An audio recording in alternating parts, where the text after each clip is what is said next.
నమస్తే దోస్తులు, కాశ్మోరా సీజన్ 3 అయితే స్టార్ట్ అయిపోయింది. అండ్ మీ అందరి కోసం ప్రతిరోజు ఒక స్మాల్ పేజ్ని అయితే తీసుకొని వస్తున్నా. అండ్ ప్రతి ఆదివారం ఫుల్ పేజ్ వస్తుంది అన్నమాట. మీరు కాశ్మోరా 1, 2ని వేరే లెవెల్లో సపోర్ట్ చేసిల్లు, ఎందుకంటే కంటెంట్ మాత్రం మీకు బాగా నచ్చింది కాబట్టి. అండ్ ఈ సీజన్ 3 కంటెంట్ కూడా వేరే లెవెల్లో వచ్చింది, మీ అందరికీ చాలా నచ్చుతుంది.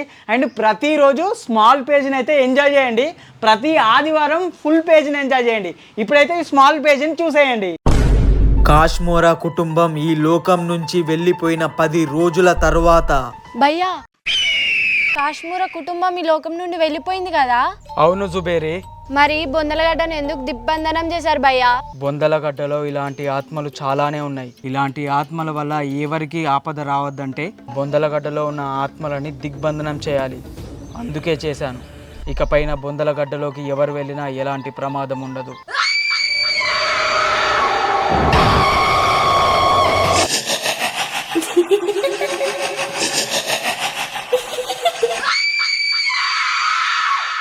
ఎట్టి పరిస్థితులలో ఈ విషయం ఎవరికి కనిపించకూడదు, ఏ చెవికి వినిపించకూడదు. జాగ్రత్త జుబేరి. సరే బైజాన్.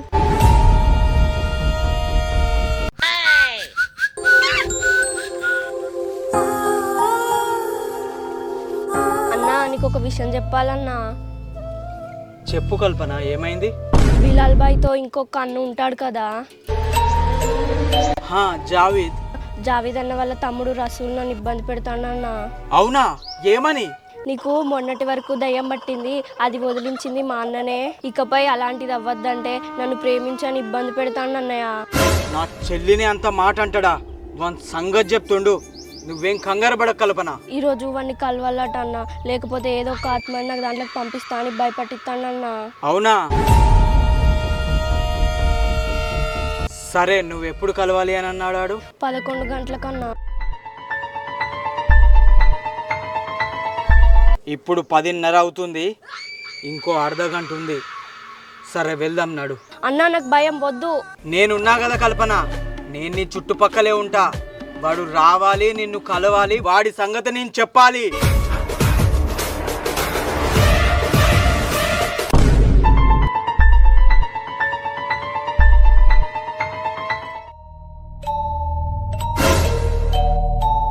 నువ్వేం భయపడక కల్పన, నేను ఇక్కడే ఉన్నా కదా.